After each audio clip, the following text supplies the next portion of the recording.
Roma Wines present Suspense.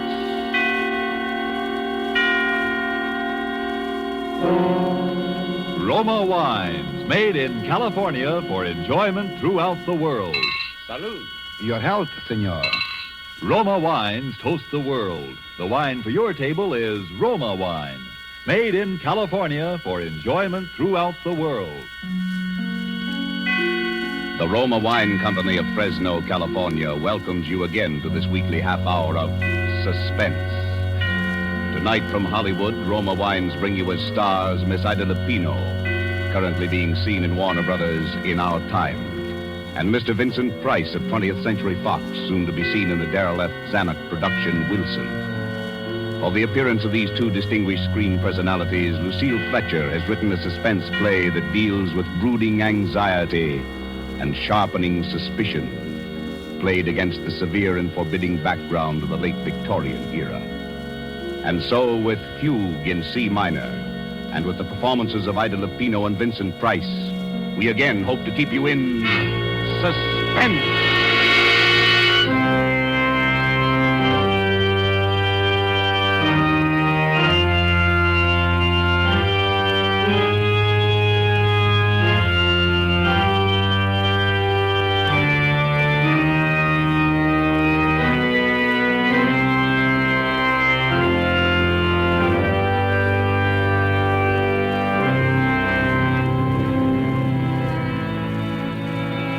April 1st, 1900. Dear Bessie, this is just to let you know that I arrived in Pilotsville. Lizzie met me at the station. She's heartbroken about Papa's bankruptcy and for some reason feels that it's up to me to remedy the family situation. I told her I'd been offered a job, but she swept away that idea in horror. A girl with your looks, Amanda Peabody, doesn't have to get a job. There are too many rich husbands floating around for that. Furthermore, she says she has a rich husband already picked out for me right here in Pilotsville. Don't you remember? I told you about him at Christmas time. He's a Mr. Evans, rich as Croesus, charming, cultured, a lonely widower with two dear little children. And besides that, he's just your type, a real intellectual. You should hear him play the pipe organ. And you know, Bessie, I've met so few interesting men lately. And all you'd have to do is lift your little finger.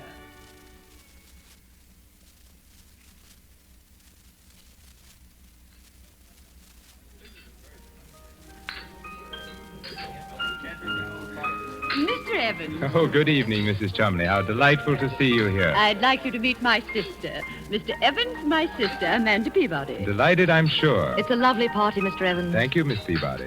Have you just come to Pilotsville? Yes. She's down from New York visiting me after the whirl of the hectic social season. Oh, indeed? Well, I'm afraid our Pilotsville society must seem a bit dull to you, Miss Peabody. Oh, no, not at all. It's charming. I've enjoyed everything so much tonight.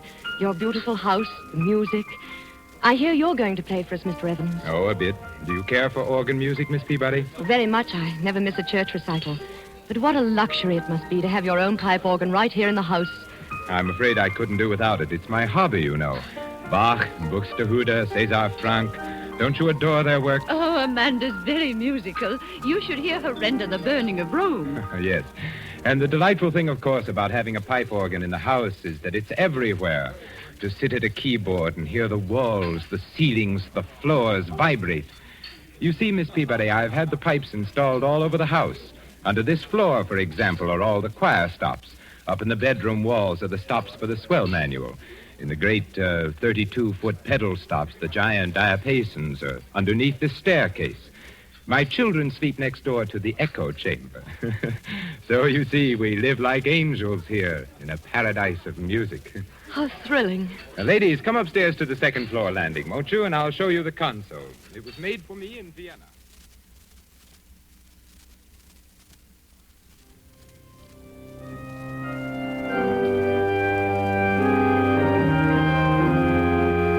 April 7th, 1900. And Bessie, dear, to tell you the truth, I really find him fascinating. I wish you could hear him play. It sweeps you off your feet. There is such wildness to it, and at the same time, such dignity. And to hear the sound all through that marvelous house, rolling through those gorgeous rooms with their beautiful tapestries and potted palms. I could sit and listen to him all night. You have the most amazing eyes, Miss Peabody. What are you thinking about? The music. Oh, please don't stop. It's so beautiful. Well, you seem to be as mad about music as I am. Your sister says you play too. Oh, no, only a little. My appreciation of it is all inside, I'm afraid. That's plenty. If one can't play, it's better just to enjoy the music of others. I can't bear this sentimental drumming, can you? I shouldn't think you would enjoy it. The idiotic tunes people play nowadays. Give me the old stern classics. They have strength and power. Give me something with life to it, something that will flood the whole house with sound.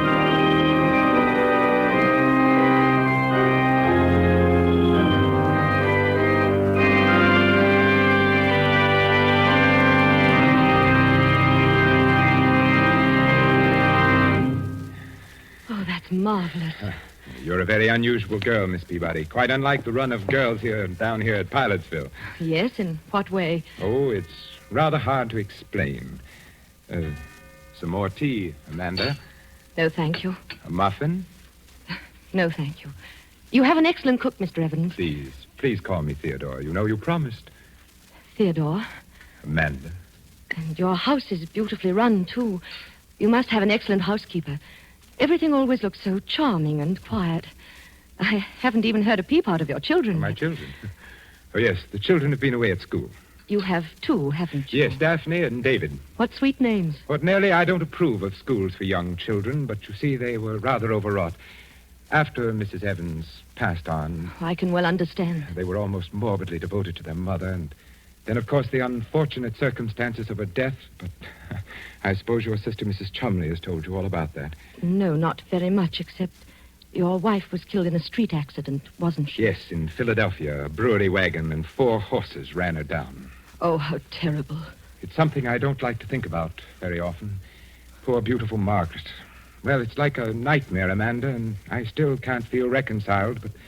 Well, what I was driving at was the children.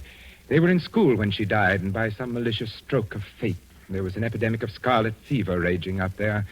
The authorities wouldn't lift the quarantine and let them out for her funeral. Oh, poor little things. Yes, it upset them dreadfully. In fact, I sometimes fear it's left a mark on them which may endure all their lives. Why, what do you mean? They suffer from delusions about her. They think that in some way she is linked... Her soul is imprisoned in the organ pipes. How horrible. I wish I could do something about it. It's a frightful notion, but they won't. They don't let me play when they're at home. That echo chamber in particular, next door to their bedroom. Yes? You know, it's nothing but an empty sealed room with a few wires. Of course, it's all because they never saw her dead. But they have a notion that she's, well, somehow hidden there. How ghastly. They really think that, do they? Children can think up such very strange things in their little minds. Can't they?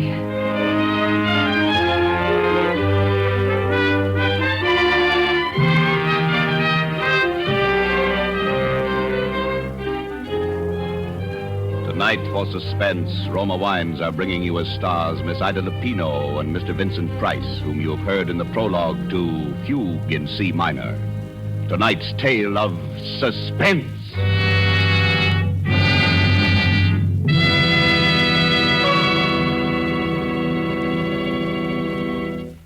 Let us look in on another scene for a moment. A smart dinner party at the internationally famous Hotel de Nacional de Cuba in Havana. One of the guests, a world-traveled American, sets down his wine glass and remarks that a truly fine wine always carries the unmistakable flavor of the particular vineyards from which it comes. Well, then, laughs his Cuban host, you must be homesick for California right now. For the wine you are enjoying so much is from America, from California. It is Roma wine. Yes, it's true. Our own wonderful vineyard country in California produces in Roma wines that discriminating people in other lands esteem as an imported delicacy. Yet you here at home can enjoy these distinguished Roma wines for mere pennies a glassful.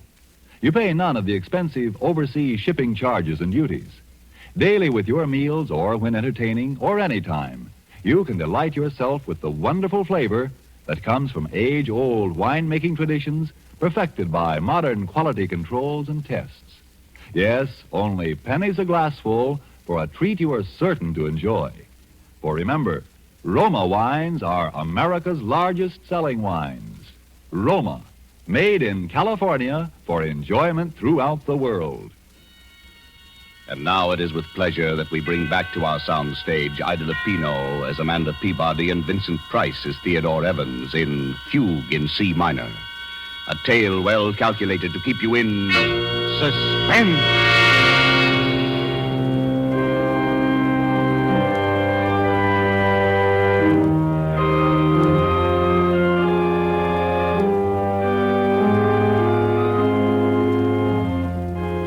April 18th.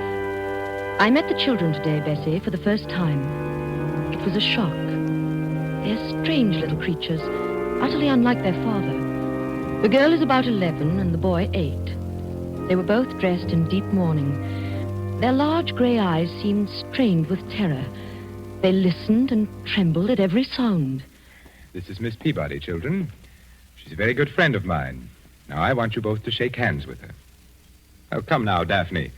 You can at least tell Miss Peabody how old you are. Oh, no, please don't press her. I know when I was a little girl, I hated people to talk about my age. I'd much rather hear about school. We're not going back there, no matter what anybody says. David. That's all right. Then you didn't like school? No, and Mommy didn't like it either. She cried when we went away. Oh, but your Mama wanted you to be educated, didn't she? She wanted you to grow up and be intelligent people, didn't she? Well, didn't she, Daphne? Who are you? You may call me Aunt Amanda. I'm a friend of your Papa's. Do you know where my Mama is? Your Mama? Well, your Mama's in heaven, dear. No, she's not. Then where is she, dear? Please don't start them off, Amanda. It's too upsetting. Come along, children. Now we're going to have a little music, like old times. You remember when your mother was alive?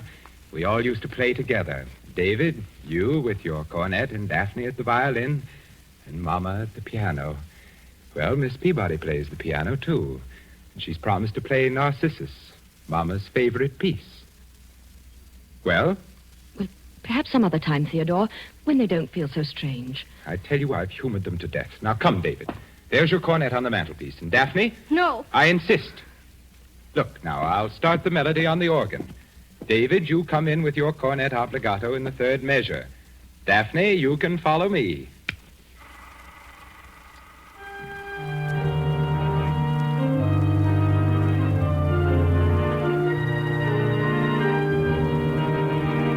What's that? Come along, children. What's that note? It's that note making that funny noise. What note?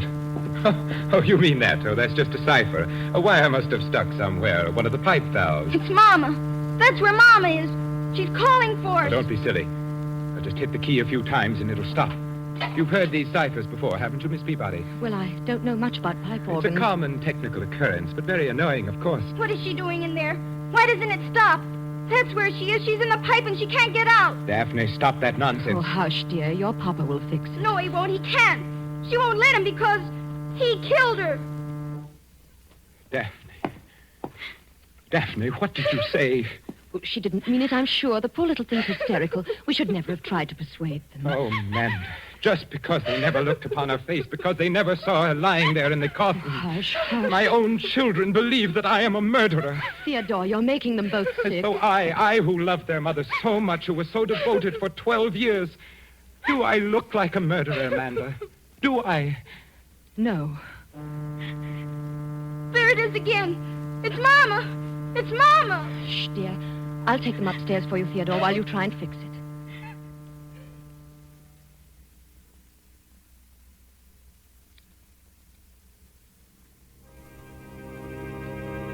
April 24th. Oh, Bessie.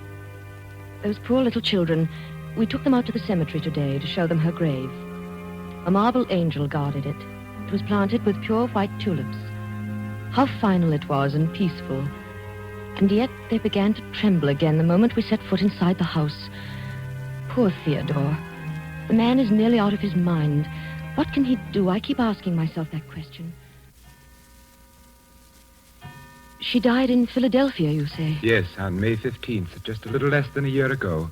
You weren't with her? No, she went there to take a piano lesson. There was a new teacher she'd heard about. She was always so self-conscious about her technique. But she never reached his studio. They notified me at midnight from the city morgue. And no one in Philadelphia saw her? No one except the attendants at the morgue, of course, and the people who picked her up after the collision. It was such a brutal accident.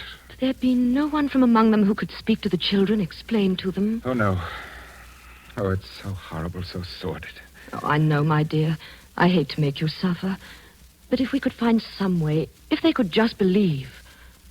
When you brought her back here to Pilotsville, there was a funeral. Yes? And was there anybody then who saw her? Oh, no, I couldn't bear it, Amanda. I didn't think at the time. She'd been so beautiful. Her lovely, sweet, gentle face and her eyes. The horses had completely trembled. Oh. Even if the children had been able to come home, I wouldn't have let them look. The coffin was sealed when I left Philadelphia. I didn't want to see her again myself. But there was a funeral. People came. There were flowers, an undertaker. Yes? Well, if they could believe that, if there was one witness, perhaps my own sister Lizzie.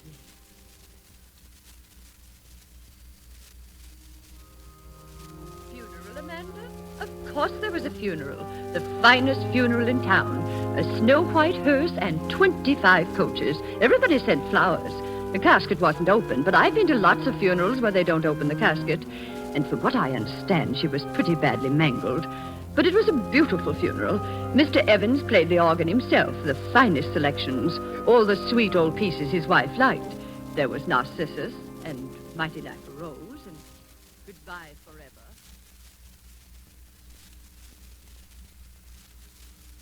That's the way it was. So you see, David, my sister, Mrs. Chumley, was there. Yes, but how did she know it was Mama? Oh, David.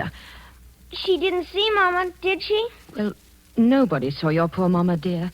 She wouldn't have wanted anyone to see her.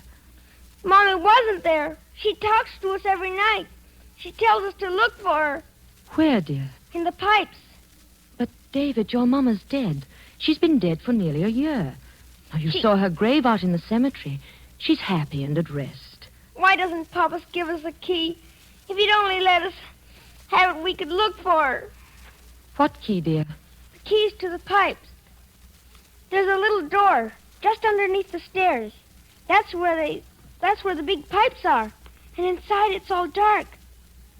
But there are the tunnels. There's a little room. Go on, dear. That's where she's hiding. That's where Mommy is. That's where Mommy is. Oh, David, darling, now look, come here. No, I hate you. But why do you hate me? Why don't you let me help you? Because Because what? you like him. Him? Papa, you're going to marry him, aren't you? Yes, you are. Tafina says you are. You're going to marry him. Then he'll send us back to school. There'll be no one left to help Mama. Poor Mama will never be left out. Oh, I hate you. I hate you. David, what are you doing here? David, did you strike Miss Peabody? He's sick, Theodore. I'm sure he's very sick. Now go to your room at once. Oh, those dreadful children. I tell you, Amanda, they'll ruin whatever happiness we might have. Theodore, I love you very much. But I couldn't marry you. Not with that child's cry ringing in my head. We've got to help them. Give them that key. Let them go and look in the room where the pipes are. Then they'll see for themselves that there's no ghost. Key? Who told you about a key to that room? The children. The children? Amanda, I'm going to tell you something I've never told to a living soul. It may frighten you. Yes. Margaret was going mad when she died. Oh. No one knew it but me. It ran in her family. I discovered it long after we were married, after the children were born. Otherwise, I'd never have... And now you think the children? I'm afraid so. It was peopling of sound she had, just like them. A fear of the dead's returning. She used to play... What's that? Sounds like the organ. But the motor isn't on. The console was locked when I left. Someone's trying to play. No one but me can touch that instrument. It's forbidden in this house, and the servants are out. Unless those children... Come upstairs, Amanda.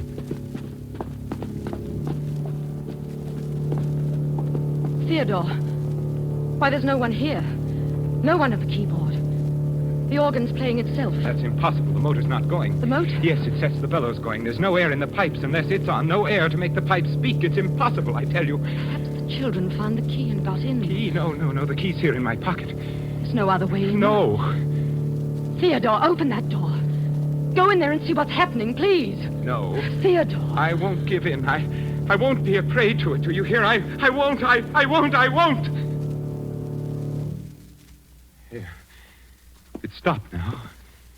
Yes. It was probably nothing but the wind. Theodore, give me the key. I'm not afraid. Are you saying that I am? I don't know. But I'll be fair with you, Theodore. I couldn't marry you and live here with that any more than your children can. What do you mean? Rip out those pipes. Rip out the whole pipe organ. Give it to a church, but don't keep it here. Get rid of it's the not pipe worth it. organ? Yes. But I couldn't. The whole house was built around it. It's been the very soul and spirit of this home. It's been the curse, you mean. Theodore, I know I'd go mad, too, if I had to listen to it night and day. It's so hollow. Think of those pipes so huge down there in the darkness. I'd begin to hear things, too. Oh, Ed! Be quiet. Come outside. We'll take a walk. No, give me the key. Give me the You're key. hysterical, Amanda. I'm sorry I've overburdened you. Why don't you want to go in there? Is it because you know something? You did something? What do you mean? Did you kill her? Amanda. Very well, Amanda. Here's the key. If that's the way you trust me, we'll go down and look around together. Come now, Amanda. I'm sorry, Theodore. It slipped out. It was a dreadful thing to say. It's all right, I understand. Yet it hurts a little. I've trusted you so completely, Amanda. Theodore. Yes, Amanda? Let's not go in there. I do trust you, darling. I believe everything you've told me. No. This little key. To think it should mean so much. Oh, black it is. Yes, pitch black. And cold. Where are the pipes? I can't see them. Come in further, Amanda. You'll see them as soon as your eyes grow accustomed to the darkness. The biggest pipes packed this well under the great staircase like giants. Oh, yes, I'm beginning to see them now. Shouldn't we go and get a candle? Oh, no. Go in a little further. Be careful. The floor's a maze of wires. Now stand there for a second. Theodore, don't leave me. I won't be long. I thought you said you weren't afraid. No, I'm not only...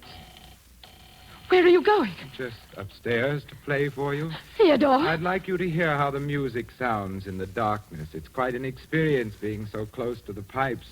You know, narrow, suffocating, especially when I play the great Passacaglia and Fugue of Bach. Oh, Theodore, please. I don't want to stay Perhaps here. one of the Rheinberger symphonies or the great chorales of César Franck. Margaret, of course, preferred Narcissus. Margaret. You're very gullible, Amanda. Then you did kill her. You killed her in this room.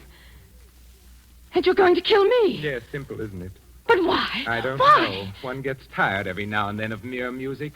Sometimes the classics demand competition. A scream, for example. There's something so exciting about pulling out all the stops and drowning out all human sound. Have you ever tried to match your voice, Miss Peabody, against the thunderous voice of Bach? It's most effective. And then when the struggle gets weaker, when the air is almost gone and you choke and gasp for breath, to bring the music down softer. Theodore, you're mad. You're mad. Come, Amanda. Would you deny me that pleasure? No. I Help! promise you the concert Help! won't be too long. It takes about 8 hours before the air gives out. But you know, I could play for days. And don't worry about the children. I think you've convinced them about the ghost. What's that? Theodore. Someone shut the door. It's locked and the key's outside. Who's there? Let me out! Let me out! Theodore. Get away from me. Let me out, do you hear? Let me out! Let me out! I can't breathe! I'm suffocating. It's so dark I can't breathe. Let me out, please! Please! I can't breathe. I can't... No, don't. I can't. Let me out. I can't breathe.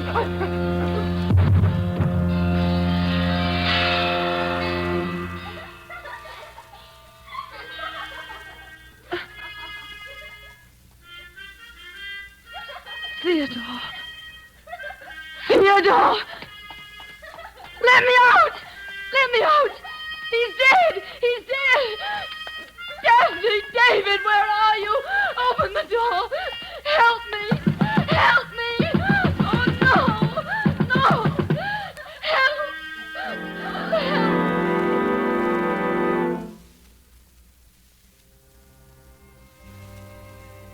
1st, 1900. I shall be coming home in a few days, Bessie. I still can't sleep at night. I still hear that laughter. Still hear that cornet playing its unearthly music. And Theodore Evans once more lies dead at my feet. It was his heart, Bessie. He died of fright. In those few moments, he anticipated the hideous fate he had meted out to so many. And I might have died there if he had not gone so quickly. For the children hated me. They wanted to kill us both. Those terrible, pathetic children. What horrors they must have sensed in that charnel house. There were other women beside his wife. The police found them all buried and stuffed away into unused parts of the pipe organ. Bessie, I was in that pipe room alone with him for 4 hours before that door creaked open. There they stood, and I shall never forget their faces or the things they said. All right, Miss Peabody. You can come out now if you're really sorry. I'm sorry. Are you sure he's quite dead? Yes, he's dead. We were right all the time, weren't we, Miss Peabody? Yes, you were right. Now, will you come and help us find Mama?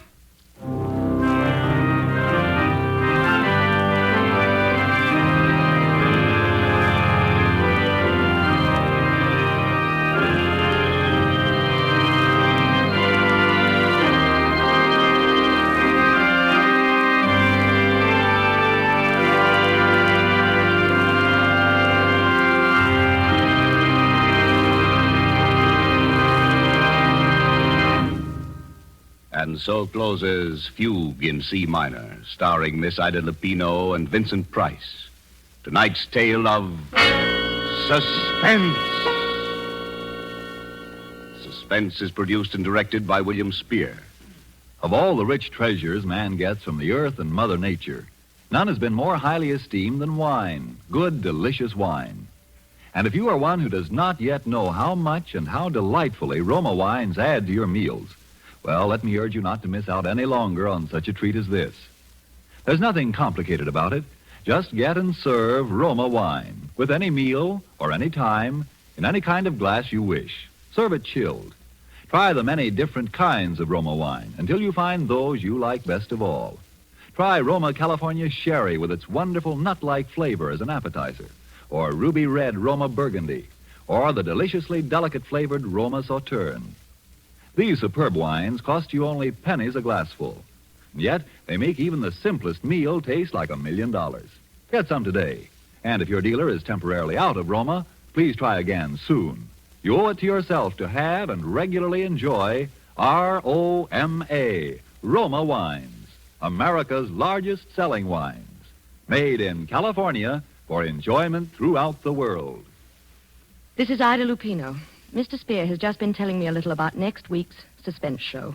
The star will be Thomas Mitchell in a story about a man who had headaches, tried everything to cure them, finally went to a psychiatrist, and found out that he was a murderer. That certainly sounds like a broadcast we listeners won't want to miss. One more word. Don't forget to buy that war bond this week. Next Thursday, same time, you will hear Thomas Mitchell and Donald Crisp in Suspense. Presented by Roma Wines, R-O-M-A, made in California for enjoyment throughout the world. This is CBS, the Columbia Broadcasting System.